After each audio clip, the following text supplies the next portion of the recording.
Comecei. Tá. Então, boa noite a todos. Hoje é um prazer receber o Heron Nogueira aqui, que vai fazer essa live e abordar o tema da obesidade, anorexia e bulimia, o papel da família. É um tema extremamente relevante nesse momento e tenho certeza que vai ser um prazer a todos. Eu queria agradecer a presença de todos, especialmente do Heron, que eu gostaria de apresentar nesse momento. O Heron é doutor em psicologia, psicólogo e terapeuta conjugal e familiar, tem experiência em gestão acadêmica no ensino superior, coordenação de equipes e elaboração de documentos acadêmicos. É docente do curso de pós-graduação e docente da Escola Digital Aprender Vivo. Ele tem uma atuação no tratamento de dependência química, psiquiatria, adolescentes em conflito com a lei, medida socioeducativa, população em situação de vulnerabilidade social, prevenção ao uso indevido de drogas. É uma longa experiência, né, Heron?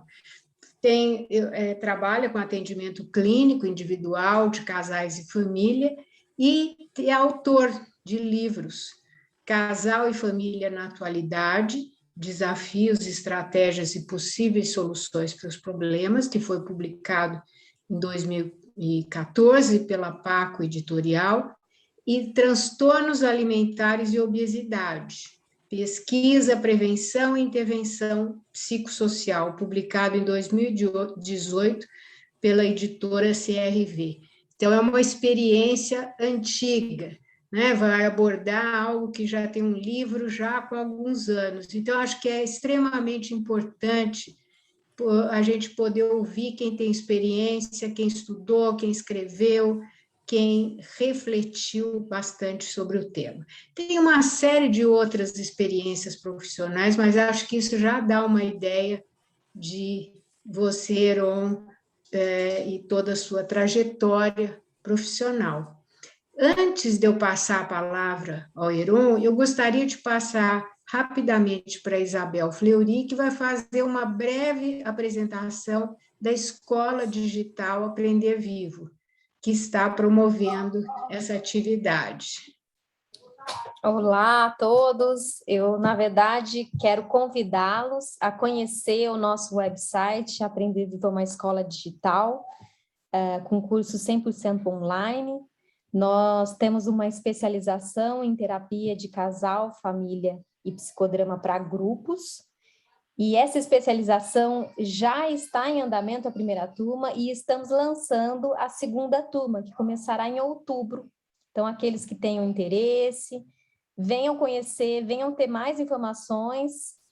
O meu contato é via WhatsApp, pela própria website.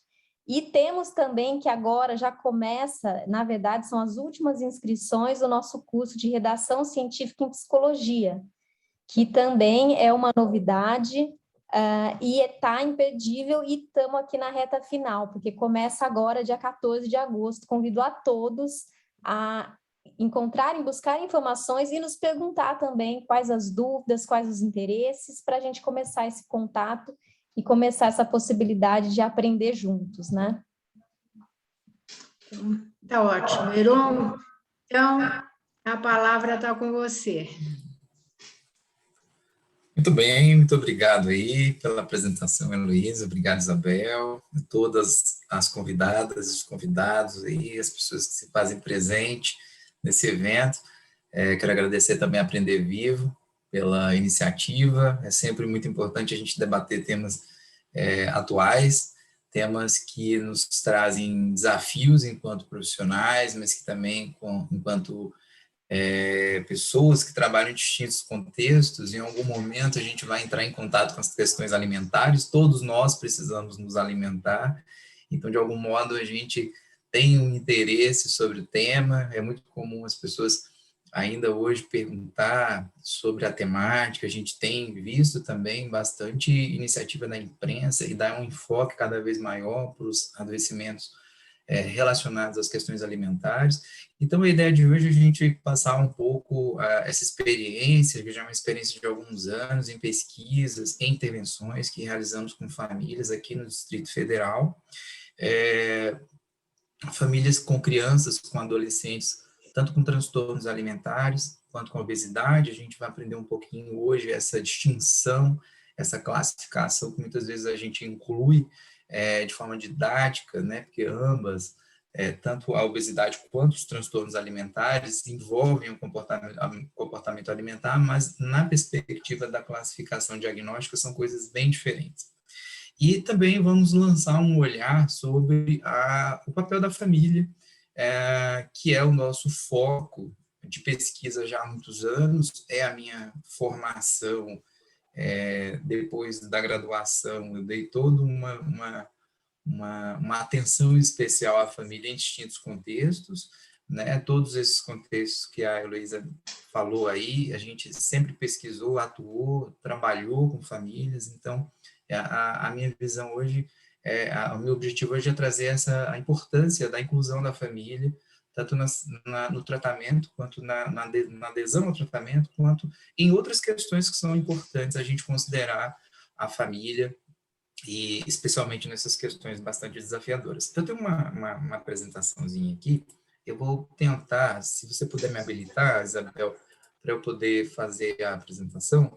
Se não, tudo bem também, eu dou continuidade aqui sem o menor problema. Enquanto a Isabel tenta ali me habilitar, é muito importante a gente ter em mente a seguinte questão. Primeiro que é importante a gente compreender a história da alimentação humana, porque se falamos de transtornos alimentares, falando de obesidade, é muito importante compreender a relação do ser humano com o alimentar, né, com o ato de se alimentar. Então, a gente vai fazer uma revisão histórica bem rápida, compreendendo que o sentido da alimentação humana vem se alterando ao longo do tempo.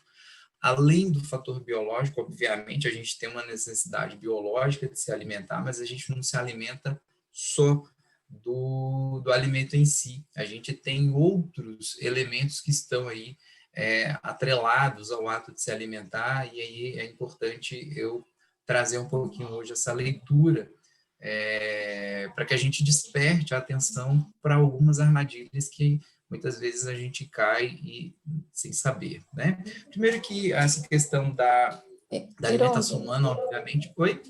Deixa eu só te perguntar, eu passo para você compartilhar a tela e aí o vídeo você gravaria para mim, pode ser? Pode sim. Porque eu não consigo fazer as duas coisas, tá bom? Uhum.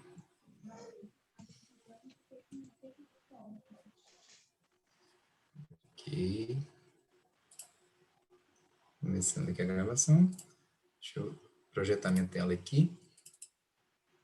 Acho que vocês conseguem vê-la. Só me confirme, por favor, Isabel. Uhum. Ok.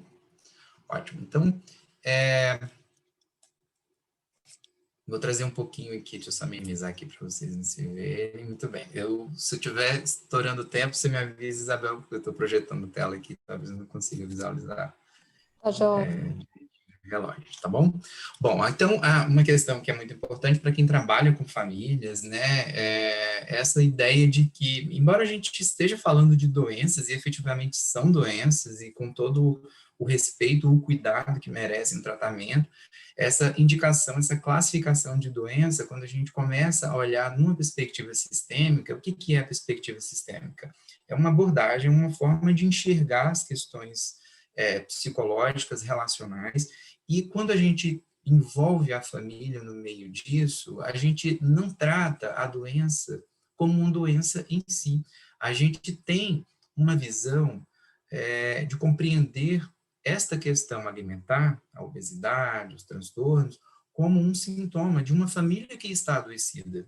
Isso muda todo o panorama de como esse problema vai ser conduzido.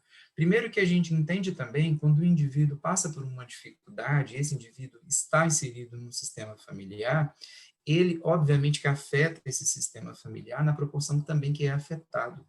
a doença, ela é a mesma coisa. Por isso que nós enxergamos essa doença enquanto um sintoma de um sistema familiar que precisa ser cuidado. Existem questões nas relações familiares que não estão bem.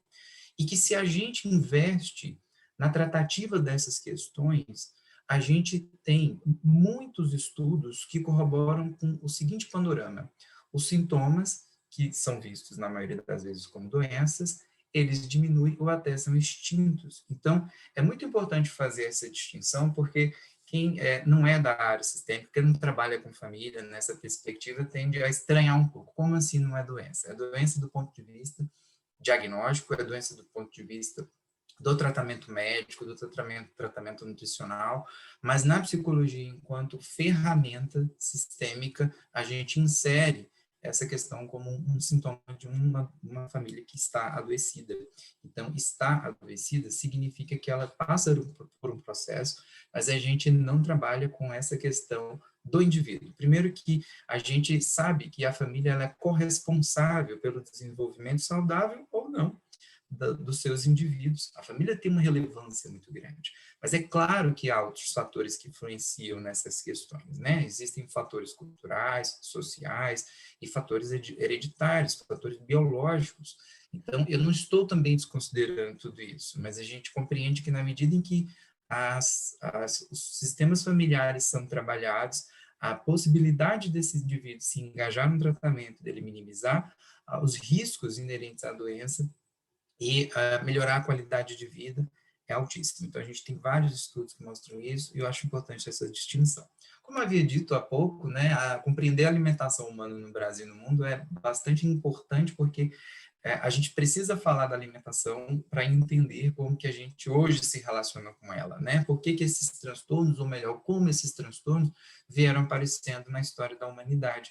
Nem sempre eles foram do jeito que são hoje. E é óbvio que isso tem uma relação muito importante com o ato de se alimentar.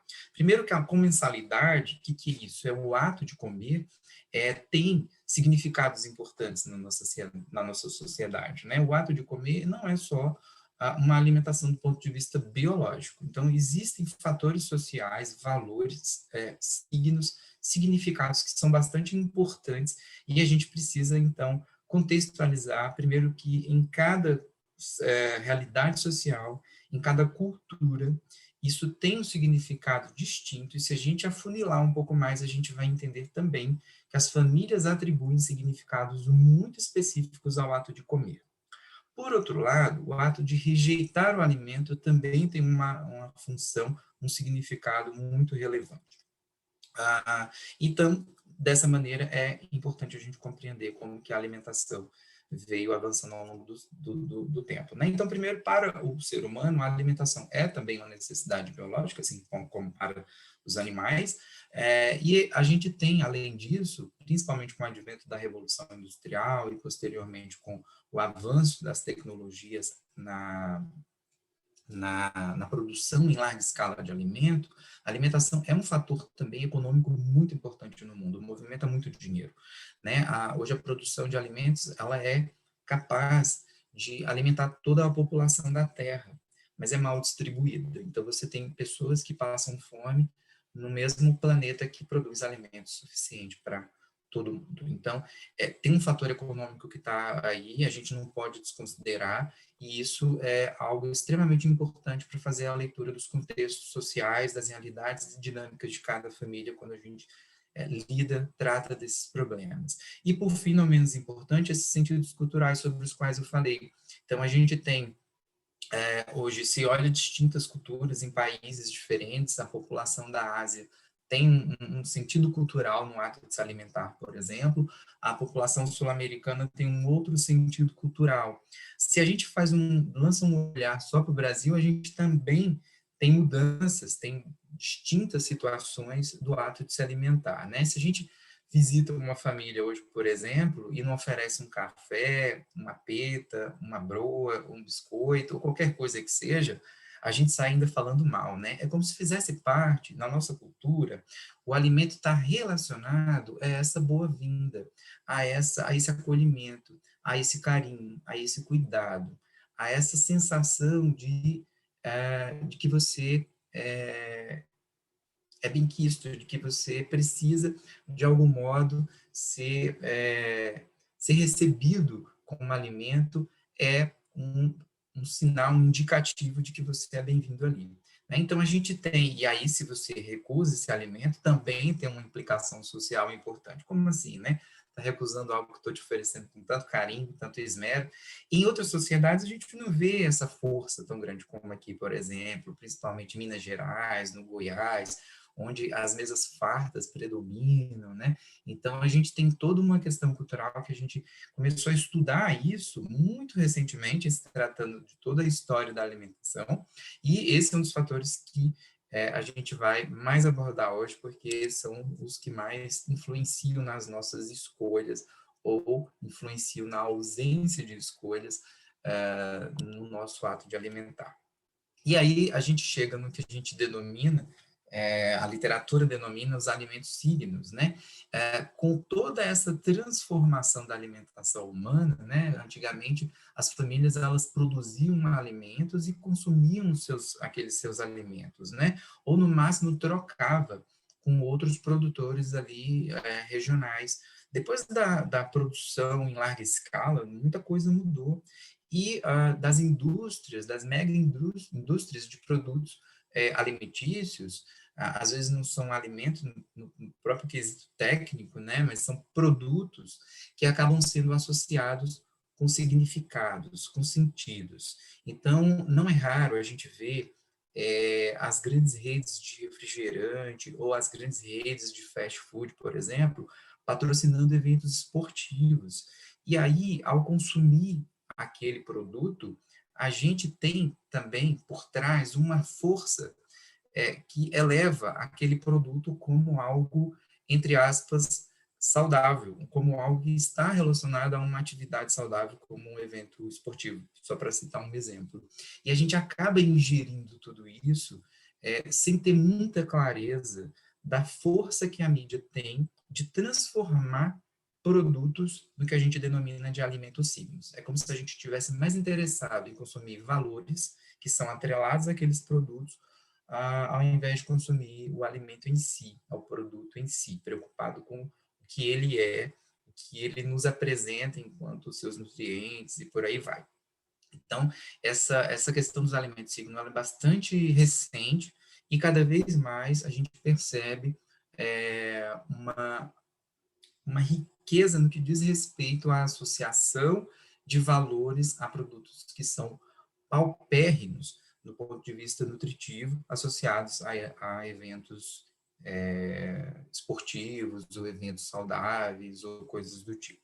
Né? Então, acho que é uma outra questão que a gente tem identificado muito nos discursos das famílias com as quais a gente trabalha. Por exemplo, famílias que rebatem na tentativa de fazer um alimento mais saudável para os seus filhos, principalmente com obesidade, nas seguintes questões. Bom, mas eu tinha, na minha época, um desejo muito grande de consumir refrigerante, de consumir a Coca-Cola, de consumir o Guaraná, e não podia. Como assim eu não vou dar isso para o meu filho? Né? E ao ouvir isso, o filho ali responde, como que eu não vou abrir a felicidade? Né? Então, a Coca-Cola tem ali uma campanha publicitária muito forte, né? Abra a felicidade. Então, é mais um exemplo de como isso é introjetado em nossa cultura, as pessoas acabam consumindo isso sem tanta clareza nas suas escolhas. Isso é muito importante porque a gente não está falando do dia a dia de pessoas que não têm problemas, a gente está falando do dia a dia de pessoas que estão adoecidas, pessoas com problemas graves de saúde e que passam por essas situações. E aí, na perspectiva de transformar de ressignificar toda essa relação com o alimento, com uma mudança cultural forte, de um poder aquisitivo que permite hoje consumir determinados produtos, que até eles se enganam dizendo que, às vezes, comprar produtos ultraprocessados é até mais barato do que fazer a comida dentro de casa, o que não é uma verdade, né? Essa é uma história que não é verídica, existem vários estudos que comprovam isso, mas o que é valioso nesse sentido é o tempo que você se dedica para poder fazer uma alimentação saudável. Essa é uma discussão que a gente pode guardar para daqui a pouquinho. E aí o que a gente discute também nas nossas pesquisas, nas nossas intervenções, é o ato também de não comer, principalmente relacionado à anorexia e à bulimia, a rejeição alimentar e a bulimia de forma ambivalente, como a gente vai ver, a rejeição alimentar também tem um significado muito importante, principalmente nessa questão de ter poder sobre o próprio corpo, de ter controle sobre o que vai ter repercussão no meu corpo ou não. Isso parece estranho se falado de forma descontextualizada, mas quando a gente for entrar daqui a pouquinho na descrição dos perfis das famílias, né, a gente começa a perceber que essa coisa do autocontrole é muito importante, sobretudo em famílias com extrema rigidez na relação entre os seus membros.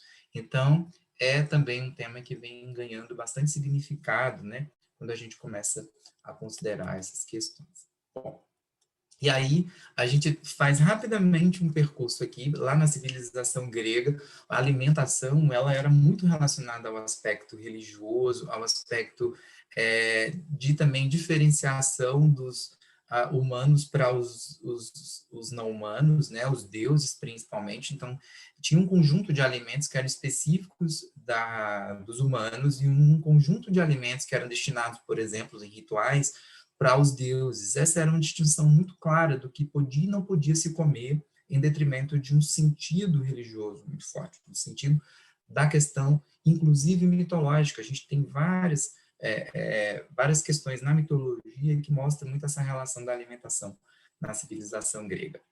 Depois, lá para o século XV, lá no Renascimento, quando os estudos começam a aparecer nessa relação de compreender os alimentos, principalmente plantas e frutas, mas numa perspectiva de classificá-las, né? Daquilo que poderia ou não poderia se comer, muito em detrimento da observação do comportamento dos animais.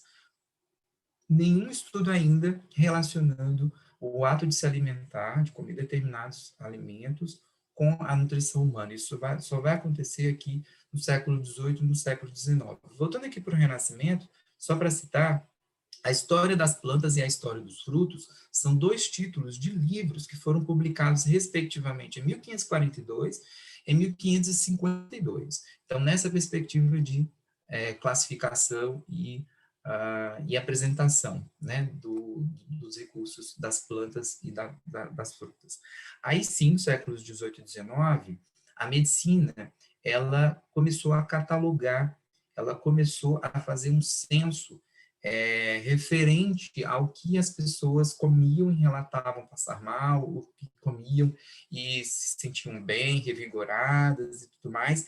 E aí tem uma publicação muito interessante, em 1811, denominada de Conservação da Humanidade, Conservação da População, perdão, que é um título de um livro que começou a fazer essa relação, essa interação entre o que a gente come e o corpo humano. Então, foi a primeira vez que se começou, então, a investigar, a cargo da medicina, uma contribuição também da biologia, da botânica e da zoologia, a repercussão disso na alimentação humana.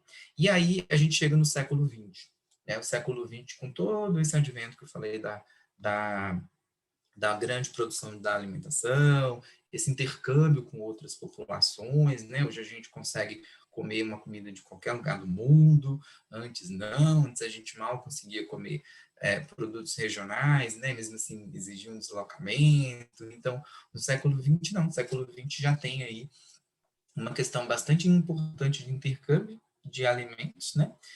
E também uma questão que envolve a economia, que eu já havia citado, e não menos importante, somente na década de 70 que os estudos começam a se aprofundar no sentido social do ato de se alimentar, né? Então, a gente tem, hoje, a gente consegue fazer uma leitura há muito mais tempo do significado social do ato de se alimentar. No entanto, nas pesquisas que a gente encontra, são na década de 70 que isso começa realmente a ganhar uma força, 60, perdão, começa a ganhar força, e agora praticamente é impossível fazer algum estudo, principalmente no campo das ciências sociais, óbvio, sem levar em consideração os fatores sociais na alimentação.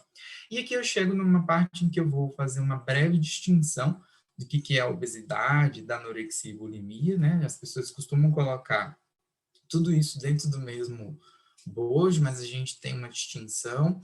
A obesidade, como eu disse, ela é uma questão alimentar, né, que envolve uma interação dos fatores nutricionais, endócrinos, metabólicos do indivíduo. Então, você não tem necessariamente, quanto classificação, aspectos de transtornos psiquiátricos envolvidos. Você pode até ter a obesidade associada a algumas questões do adoecimento mental, mas isso são questões que aparecem não em decorrência em si da obesidade. Não, a obesidade em si, ela não, para ser considerada obesidade, não tem que haver uma questão psicológica inserida, embora a gente saiba que muitos indivíduos com obesidade apresentam esse quadro. Então, ela tem uma classificação diferente da anorexia e bulimia e outros transtornos alimentares.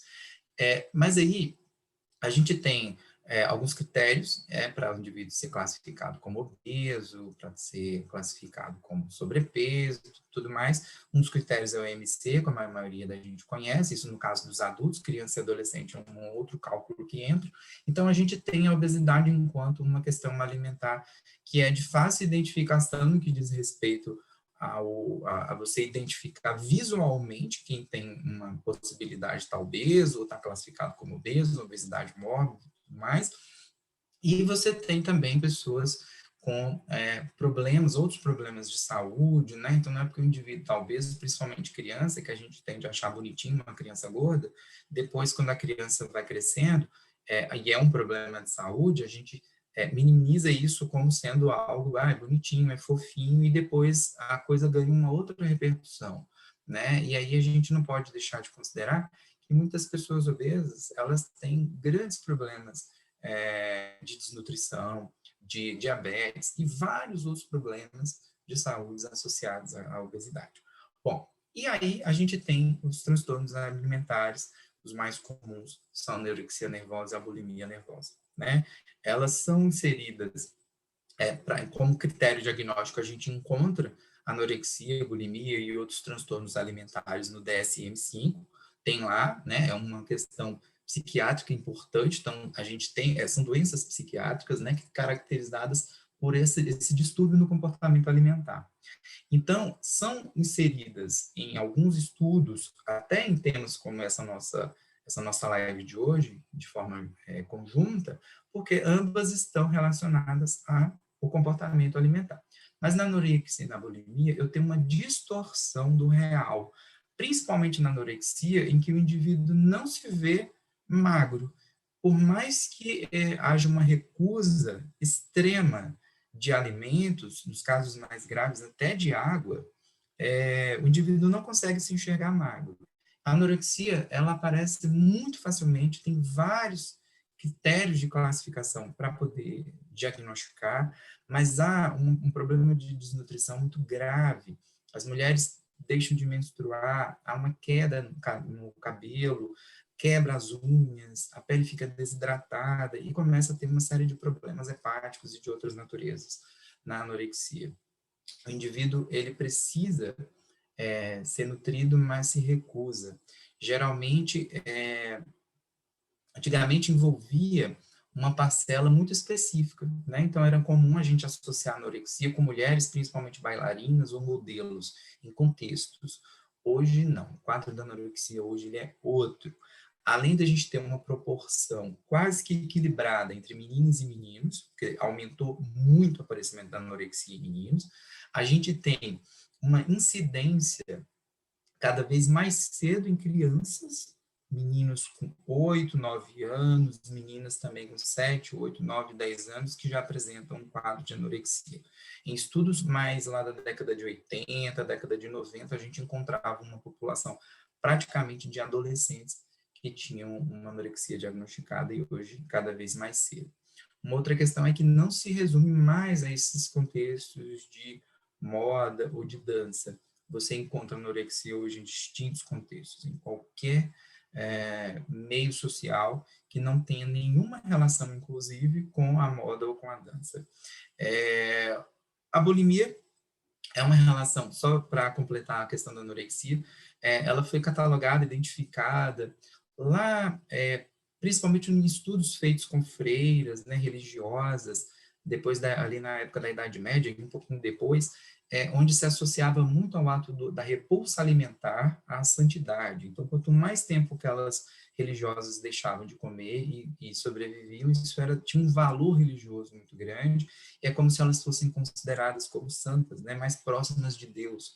Então, a gente percebe também uma mudança nessas características todas, e depois, mais para frente, a gente tem esses contextos que eu citei da moda e da dança, e hoje já não tem isso, né? Então, só para a gente fazer um panorama. A bulimia, ela já é caracterizada como uma relação bastante ambígua com a alimentação. Então, o indivíduo que tem bulimia, ele não necessariamente apresenta um corpo muito magro ou um corpo acima do peso, pode apresentar um IMC adequado para a altura do indivíduo, mas que é caracterizado pela ambivalência de comer em grande quantidade e alimentos extremamente calóricos, seguidos por episódios de expurgação desses alimentos, com uso abusivo de laxantes, de diuréticos e até mesmo de atividades físicas exageradas. A gente tem, na bulimia, ela é considerada também como a doença do segredo, a gente vai ver daqui a pouquinho por quê. Primeiro que na bulimia, na anorexia e obesidade, você bate o olho e você identifica. Na bulimia, não. Então, geralmente, o indivíduo que tem o acometimento da bulimia é um indivíduo que guarda essa informação com muita preciosidade, né? É uma relação ambivalente com a comida, mas é uma relação muito particular. Então, muitas mães, muitos pais, quando descobrem, é muito frequente em suas falas, bom, mas tantos anos, tantos eventos aconteceram, eu não vi nada. Só fiquei sabendo quando teve um problema grave de saúde. Na bulimia, você identifica machucados na mão dominante, na mão direita, se for destra, na esquerda, se for canhoto, provocado vômitos, esmaltes dos dentes com danos, feridas na boca, exatamente pelos ácidos no nosso processo de digestão passarem com frequência pela região da boca. E outras características também. Bom, a bulimia, como eu disse, ela é uma doença do segredo, mas não é só pelo fato do indivíduo não mostrar para os outros, não querer que os outros saibam que ele tem bulimia, mas também porque a dinâmica familiar envolve questões, como a gente vai ver, relacionadas a segredos.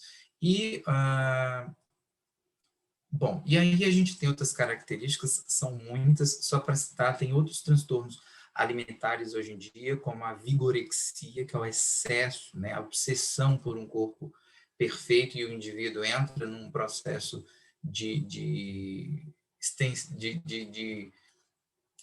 atividade física de forma muito exagerada, a ortorexia, que é uma ingestão alimentar somente de determinados produtos, e uma recusa absoluta por tudo que não fizer parte de uma dieta bastante restritiva, e outros eventos que são classificados aí como transtornos alimentares, mas são menos frequentes do que a anorexia e a bulimia.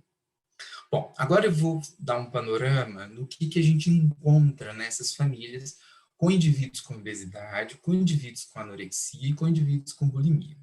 O que eu vou fazer aqui agora não é uma receita, no seguinte aspecto: olha, a família que tem essas características as famílias que têm essas características serão responsáveis ou são responsáveis necessariamente por ter em seu meio indivíduos com bulimia, anorexia e obesidade.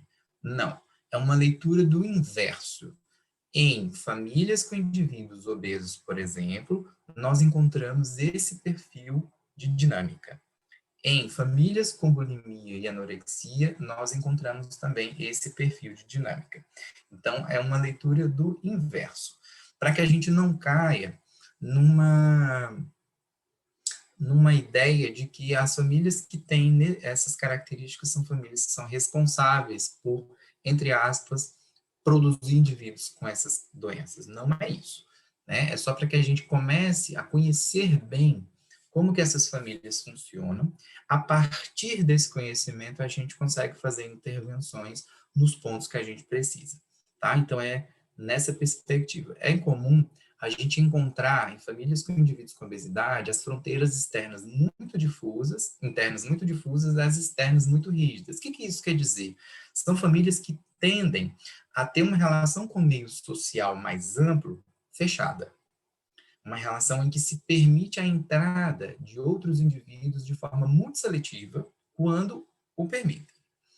E internamente você tem ali uma mistura entre os papéis filhos e pais com papéis pouco definidos, filhos que transitam ocupando papéis parentais e vice-versa, e outros indivíduos ainda desse sistema familiar com uma falta de clareza do seu papel e uma distinção de diferentes idades ocupando funções inadequadas. Por exemplo, uma criança que assume a responsabilidade de adulto, um adolescente que ainda é muito infantilizado. Então, fronteiras externas são essas características, de modo geral. A gente tem também famílias que têm poucas atividades de lazer lá fora. São famílias que procuram se fechar e até têm atividades de lazer, mas de forma interna, como eu disse, com pouca abertura social, dá muita ênfase ao que a gente entende na perspectiva sistêmica enquanto lealdade familiar. Essa lealdade é uma forma que eu tenho de me prender aos valores da família, independentemente do mal que isso me faça. Então, é uma prisão a um elo a essa lealdade, que é como se eu rompesse com essa lealdade, eu estou rompendo com tudo o que me faz enquanto sujeito. Então, é um conceito mais complexo do que isso, mas em linhas gerais, a gente consegue entender um pouco a dinâmica dessa prisão. E eu tenho que permanecer produzindo comportamentos que são transgeracionais, que várias gerações da minha família produzem, e eu continuo reproduzindo isso para eu manter essa lealdade a todo custo. Uma forte ligação, obviamente, entre a alimentação e a afetividade e pertencimento. Não é que não tenha que ter, a gente viu que vários estudos mostram, né, essa coisa da afetividade, do pertencimento, que é uma questão cultural importante, mas é quando isso ultrapassa. Então, é uma questão mais forte do que o adequado, do que o saudável, do que do convívio saudável entre as pessoas. Um nível de ansiedade alto dos genitores ou responsáveis, geralmente as gerações mais velhas têm um nível de ansiedade alto e de sofrimento, pouca exposição dos afetos, embora há uma relação muito grande entre a afetividade e comida, o ato de comer, o ato de oferecer comida, está relacionado a essa afetividade, mas não há uma outra demonstração exceto essa. Então, a pobreza nas demonstrações, na exposição dos afetos. Uma comunicação que é incongruente entre os membros familiares, a comunicação incongruente é quando a gente fala uma coisa e se comporta de maneira distinta. Isso é muito comum. O fator comunicação entra em todos os transtornos alimentares que a gente estuda, mas aqui na obesidade, dessa maneira. Atitudes paradoxais é aquela questão em que o indivíduo se vê incapaz de saber se é para fazer ou não, se é para cumprir ou não uma ordem. Pais e mães que geralmente dão comandos, esses comandos eles são pouquíssimos claros e geralmente paradoxais. Eu comunico uma coisa verbalmente, geralmente eu me comporto de uma outra maneira e isso gera relações paradoxais nas minhas atitudes. Então, um outro exemplo, eu bato porque eu amo, né? Então, isso é comum também. Aí, algumas mães, nós encontramos também como uma relação bastante dominadora e um excesso de proteção com relação aos seus filhos. Os genitores, geralmente, também uma figura mais passiva e sem envolvimento afetivo. É como se a responsabilidade ficasse toda a cargo da mulher. Aqui na anorexia, para eu não me estender muito, um padrão de comunicação também pouco claro, uma comunicação verbal muito pobre e limitada, a presença de conflito conjugal com principalmente adolescente. Isso quer dizer o quê?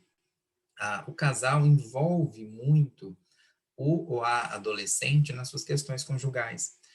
E até fazem uma relação triangulada, que é esse outro item. É como se o adolescente, adolescente e até mesmo algumas crianças são colocadas para se diluir os problemas conjugais. Vou dar um exemplo. Então, quanto mais esse indivíduo está doente, mais essa adolescente ela está anoréxica, ela apresenta dificuldade nesta questão alimentar, menos conflito conjugal vai ter, porque o casal está voltado para cuidar dessa adolescente.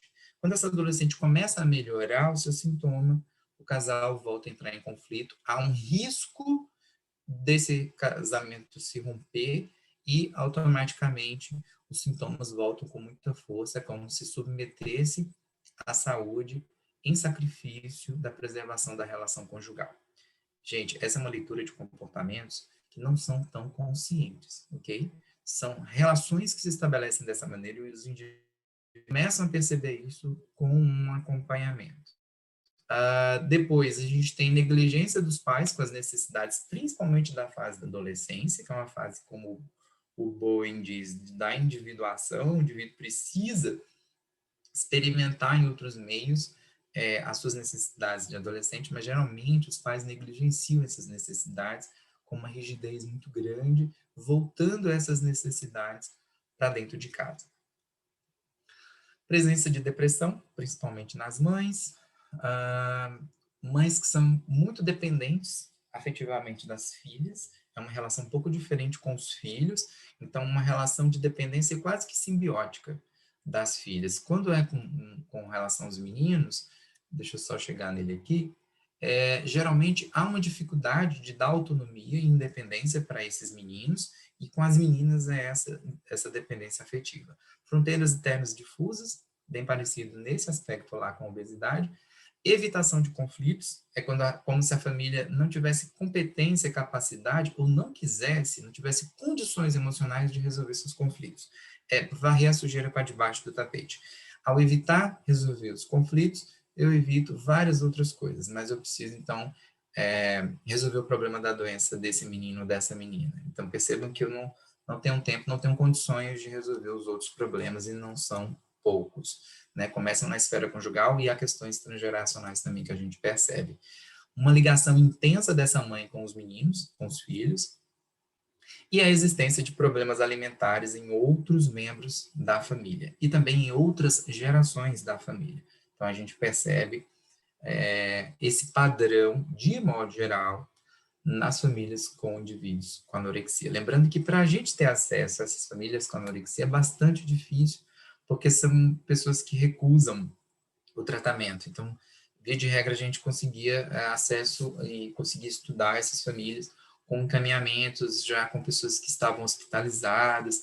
O índice de mortalidade na anorexia é muito alto, então a gente conseguia fazer esses estudos a partir de encaminhamentos de famílias que já estavam numa situação bastante difícil. Aqui a bulimia, há uma tensão muito elevada na família. Isso é muito interessante mencionar, que quando a gente atende famílias com essa dinâmica, a gente percebe a tensão no primeiro momento. É aquele ar quase que irrespirável.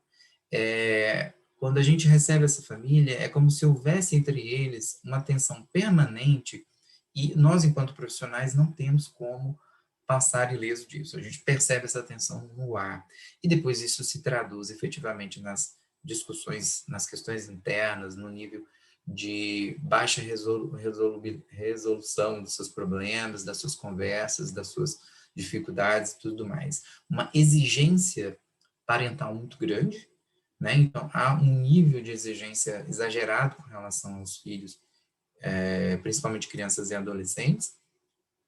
Há uma competitividade estimulada clara e abertamente entre os filhos, pelos próprios pais.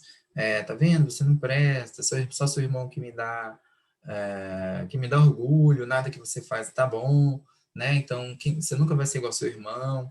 Esse tipo de comentário muito comum. E elevadas expectativas também na questão de sucesso profissional e sucesso acadêmico. Então, além de estimular essa competitividade no subsistema filial, que a gente chama, são os irmãos, há também uma expectativa muito elevada a nível de sucesso profissional e acadêmico. Genitores com depressão, isso varia também, tanto o homem ou a mulher, ou os dois, né, marido, enfim. Um padrão de rigidez extremo, e aí vem essa questão do controle do alimento, que desde muito cedo o indivíduo, ele ou ela, aprende como um mecanismo de expurgar a dor. É muito comum nas falas das crianças e das adolescentes, idosos também, essa coisa da bulimia estar atrelada a alguma dor emocional muito forte, e que essas dores são relacionadas a essa rigidez. É como se você não pudesse transitar com flexibilidade, nem fora de casa, nem dentro de casa, onde as expectativas são muito altas e a rivalidade bastante estimulada. Uma autodisciplina excessiva, então o indivíduo, ao mesmo tempo que lida com essa dor, ela tenta se autodisciplinar, com uma rigidez também muito grande com relação ao alimento, e vem uma culpa tremenda depois da expurgação, depois do vômito, do laxante e tudo mais. Então, essa ambivalência na alimentação, ela tem esse reflexo numa disciplina que é autoimposta também. Então, não vem só de pai e mãe para filho, vem também do próprio indivíduo. E um distanciamento emocional interno considerável. Bom, compreensões sistêmicas, né? Essa é a ideia do todo. Então, quando a gente olha a doença, a gente procura contextualizar quem é essa família, quais são as características dela. Então, nem todas as famílias apresentam tudo isso que eu li, algumas famílias apresentam uma parte dessas características, outras famílias apresentam outra parte dessas características, umas mais fortemente, outras nem tanto. Então, varia de família para família. Então, não é uma receita como havia dito no início. Nós precisamos olhar para cada família e compreender a dinâmica de cada uma delas. E essa questão da doença como sintoma eu já havia falado anteriormente. O que nos interessa é compreender como que essa família funciona, é o que a gente chama de dinâmicas familiares. O que está escrito esse CVF é o ciclo de vida familiar, ou seja, em que momento essa família passa. Uma coisa é uma família com criança, outra coisa é uma família com criança e adolescente, outra coisa é uma família com adolescentes, outra coisa é uma família com adultos. Em que fase? Outra coisa é uma família com adultos e idosos. Que fase do ciclo de vida essa família se encontra? Existem especificidades que a gente tem que olhar, tem que cuidar para a gente compreender melhor. E, por último, não menos importante, a comunicação familiar, que é um elemento que nós encontramos em todas as famílias, sem exceção, até hoje pesquisadas, uma necessidade de trabalhar a comunicação para que ela se torne coerente, congruente, com ausência de paradoxos, né, onde a comunicação verbal e não verbal estejam absolutamente alinhadas.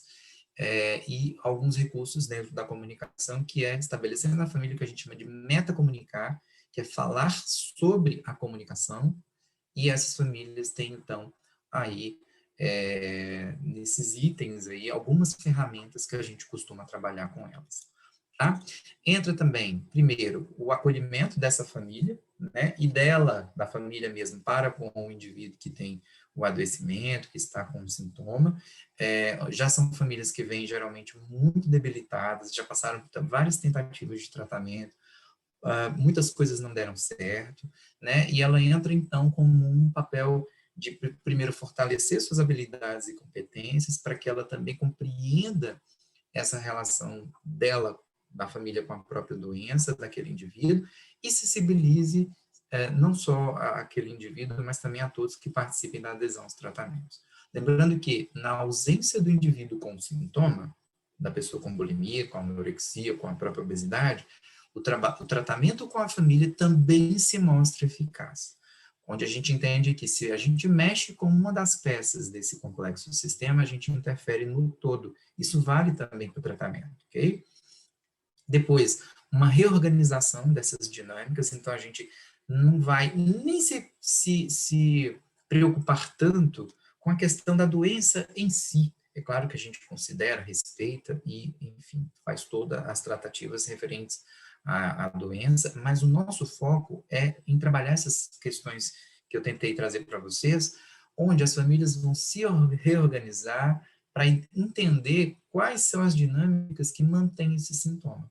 Então, se há uma questão de rigidez, de dores, de segredos, abusos sexuais, de mortes, suicídios, coisas que não são faladas, vivenciadas de uma forma saudável por essa família, nesse processo de auxiliar a família, a gente tem que trazer tudo isso para que ela consiga dar conta dos seus problemas e continuar se desenvolvendo bem ao longo do seu ciclo de vida. Bom, e aí, obviamente, a gente vai precisar, ao fazer isso, promover as mudanças nesses padrões familiares, inclusive o padrão de alimentação da família, a sua própria relação com os alimentos, com o ato de se alimentar. Acho que eu não sei se ainda tem um tempo aqui, vou citar rapidamente. Esse que eu já falei, habilidades e competências. Eu só queria citar um exemplo de famílias que nós pesquisamos, até já no doutorado, famílias que nós fizemos intervenções psicossociais, né? Tem toda uma metodologia, uma estratégia para identificar essas dinâmicas num primeiro momento. A gente faz a aplicação de algumas técnicas, a gente faz um levantamento de informações, depois a gente passa por um processo psicoterapêutico multifamiliar, e depois um follow-up, que é uma pesquisa, uma outra pesquisa, depois dessa intervenção, onde eu fui tentar entender o que as famílias conseguiram mudar e o que eles apontavam como principais responsáveis por aquelas mudanças.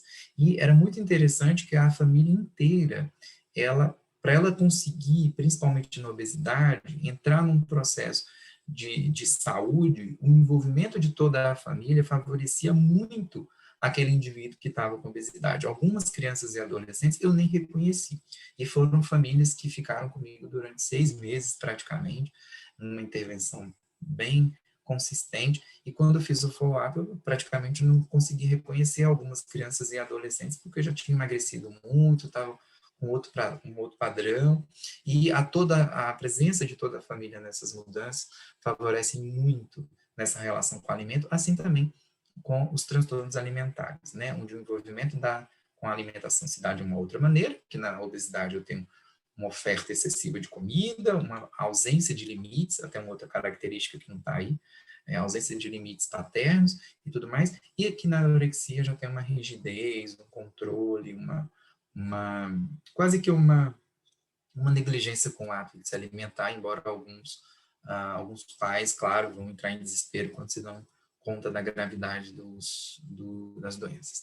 Aqui eu tenho algumas sugestões, eu posso deixar esse material com a equipe da Aprender Vivo, onde tem alguns livros que a gente sugere, né, os transtornos alimentares e obesidade, é um livro nosso, né, que é, bom, esse livrinho aqui, que é um livro organizado por nós, um livro que contém artigos de vários profissionais, médicos, nutricionistas, psicólogos, e um outro livro também que é muito interessante, eu falei um pouquinho dele aqui, que é esse livro grossão aqui, que se chama História da Alimentação. É um livro que conta a história da alimentação no mundo, de uma maneira geral, no mundo principalmente ocidental. E depois tem também um vídeo, um filme, na verdade, um documentário brasileiro premiado, que se chama Muito Além do Peso, tem disponível no YouTube, e vários artigos que eu coloquei aqui, alguns nossos, outros de outros colegas, que eu também posso deixar os links com o pessoal para poder, caso alguém tenha interesse, enfim, também estão aí os meus contatos, meu e-mail, meu WhatsApp, meu nome nas redes sociais, quem quiser debater, se interessar um pouquinho sobre esses temas, esse ou outros temas, né? Então, estão aí os meus contatos. Obrigado, não sei se eu estourei o meu tempo aí. Deixa eu parar minha apresentação. Não, Heron, foi muito rico, muito valioso. Nós não temos muito tempo, mas dará tempo para uma pergunta. Se alguém quiser fazer alguma pergunta para o Heron. Alguém gostaria de esclarecer alguma coisa? Se ninguém tiver uma pergunta, eu queria perguntar. Parece que a Séries levantou a mão, ou eu me Séries. enganei? Boa noite, Isabel, Heron, Heloísa e todas e todos. Eu pergunto assim, um paciente adulto, 50 anos, que está com depressão já crônica na vida e desenvolveu obesidade já faz... Eu não conheço ele tanto tempo, mas ele diz que há mais de 20 anos, até estar hoje numa obesidade mórbida. E a família continua oferecendo alimentos assim, a família que ele constituiu, alimentos assim que só de eu pensar naqueles alimentos, entendeu? Frituras, um litrão de Coca-Cola, enfim. Como na qualidade de quem está tentando ajudá-lo no processo depressivo, eu poderia estar ajudando nessa obesidade mórbida? Essa questão, quando é um indivíduo sem a família colaborar, ela se torna ainda mais desafiadora, né? O que a gente procura fazer é tentar desenvolver várias estratégias, principalmente a de identificar qual é a função desses alimentos na vida desse indivíduo nesse momento, ou essas escolhas, esse tipo de escolhas. E não é raro a gente precisar voltar um pouco na história desse indivíduo para reconstituir onde que eventualmente isso tudo ganha força, né? Onde que isso faz parte de uma cultura familiar, isso faz parte de um processo de pertencimento do qual ele não quer abrir mão. Enfim, as possibilidades de tentar encontrar caminhos são várias. Agora, o desafio é muito grande, no sentido de que a família não colabora. Por isso que a gente tem essa prerrogativa de tentar trazer a família para compreender a gravidade dessa questão, desse problema, e colaborar naquilo que eles dão conta, não é nem daquilo que eles querem, porque aquilo que eles querem, muitas vezes, é inalcançável para aquilo que eles vão conseguir. Então, para não aumentar a frustração de mais uma tentativa que pode ser fracassada, e é um discurso muito, muito frequente, né, de várias dietas sem sucesso, de vários tratamentos sem resultado e tudo mais, quando a gente tem a prerrogativa de enfocar em todos esses aspectos da dinâmica da família, o aspecto da alimentação, inclusive, ele vai perdendo força à medida que o indivíduo começa a perceber essas tramas familiares, né? E aí a gente começa a fazer todo esse alinhamento com a história da família, com a história desse próprio indivíduo, com a função de se alimentar dessa maneira na atual constituição familiar nuclear dele. Então, perceba que a gente começa a mudar um pouco o foco, e quando a dinâmica familiar ela é alterada, a relação da alimentação também muda.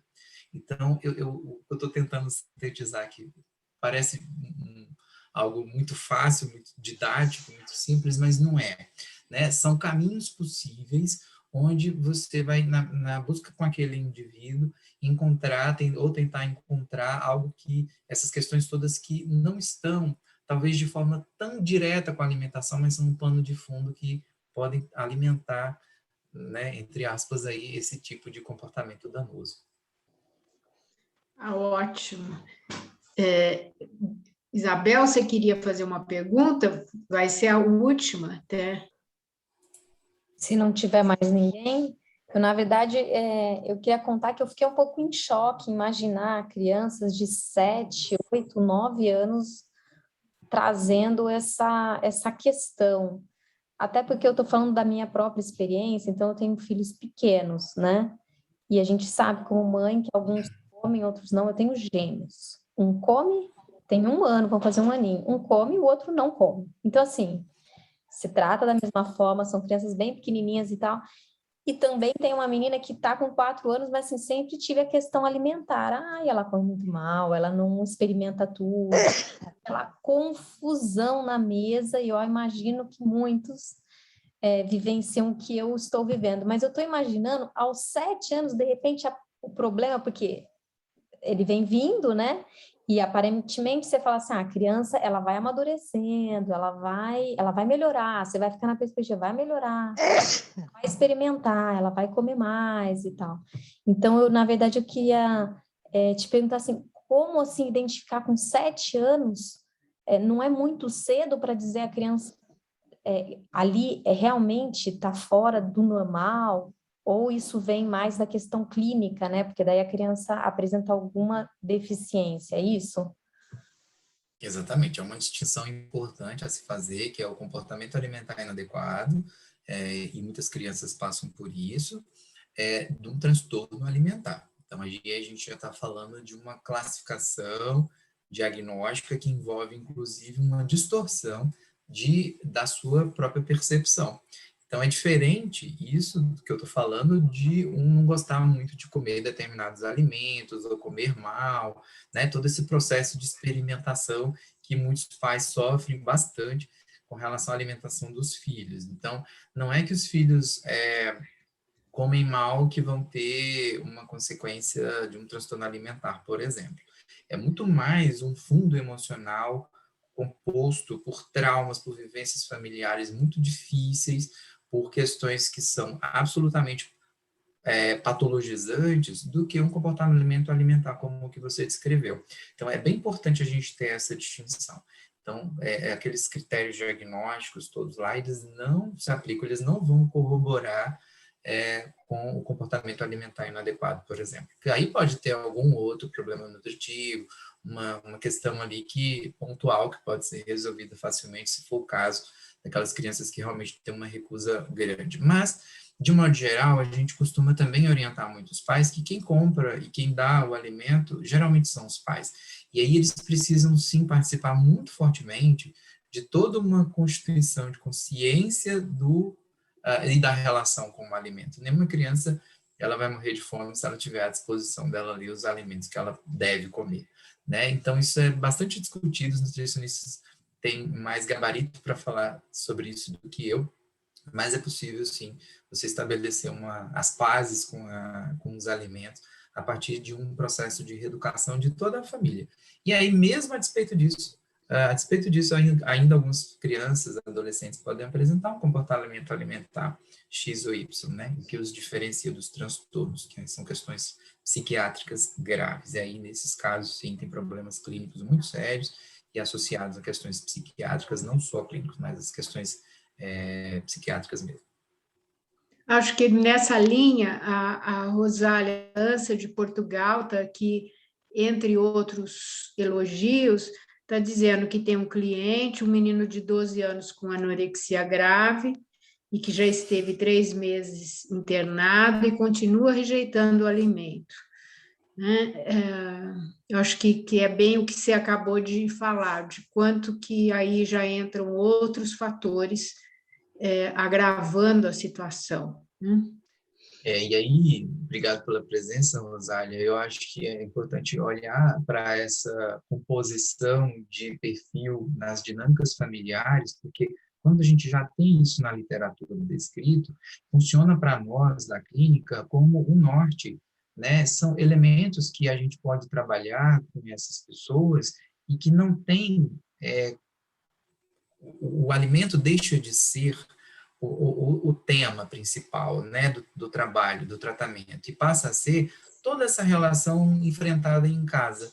E muito provavelmente a anorexia passa também por essas dificuldades relacionais e intergeracionais. Então, eu tenho lá atrás, na minha história também, e a minha constituição histórica familiar, uma necessidade de ter ali o que a gente chama, um nome feio, mas que a gente tem mudado o bode expiatório, o paciente identificado na perspectiva sistêmica, que é aquele que se coloca em sacrifício de manutenção de alguma dinâmica familiar. Então, investigar esses elementos costuma ser muito mais frutífero, muito mais eficaz do que a própria questão alimentar, que geralmente são assuntos que o indivíduo já não querem mais falar, já estão cansados e fazem parte de um tabu que eles querem ou esconder ou, enfim, deixar esse assunto para lá. Então, ele começa a perceber que tem questões familiares tão graves, tão mais importantes para serem tratadas, que a adesão, ela vai por aí. É o famoso comer pelas beiradas, né? Mas, na verdade, o que a gente faz é atacar diretamente a fonte do problema, que são as relações mantenedoras, aquilo que tem um grande potencial de ser adoecedor. E, claro, trabalhar na perspectiva de resgatar as relações saudáveis familiares. Nessa mesma linha, a família, ela é uma faca de dois gumes, como a gente costuma dizer. Então, na própria família consiste toda a potencialidade do indivíduo sair desse quadro.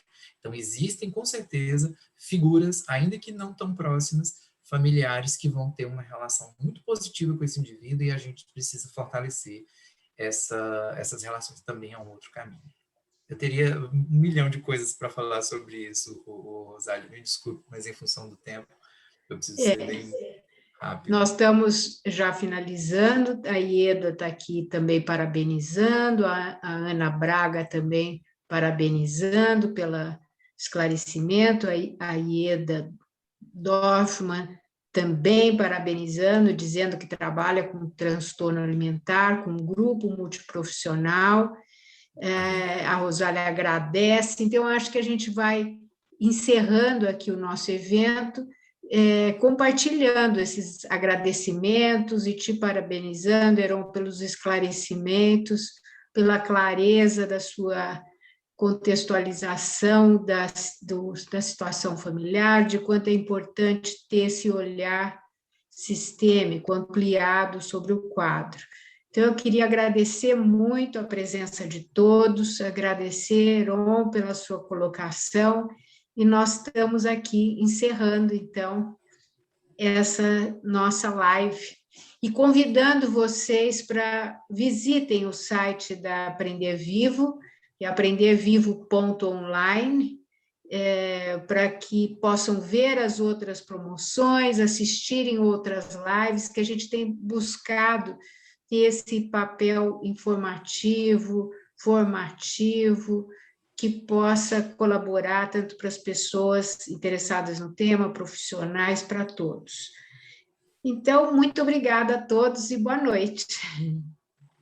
Obrigada, Elô. E fica a dica aí para o Aprender Vivo, promover um curso com essa temática da sistêmica e a bulimia, a obesidade, a anorexia, porque aqui foi uma ótima degustação. Viu? Tá ótimo, Séries. Obrigada pela dica. Eu acho que realmente eu fiquei até com vontade de contar uma história do valor e da comida com a Rosália aqui. Então, vocês sabem do episódio do maravilhoso Cristiano Ronaldo, que rejeitou 2 garrafas de Coca-Cola empurrando. Então, aquilo deu 4 milhões de queda na ação da Coca-Cola, o que significa que muitos tomam Coca-Cola por valor agregado de quem influencia. E a família influencia os hábitos alimentares, sim. Gratidão, gente. Até mais. Sem dúvida. Então, um abração a todos. Obrigada. Obrigada, Rosália, pela presença. E estamos encerrando, então. Muito tchau para vocês. Obrigada. Tchau para todos. Tchau. A Rosália ficou toda animada com o Cristiano Ronaldo, que eu elogiei. Bom, eu vou precisar sair, que estão me esperando para viajar. Então, tchau para vocês.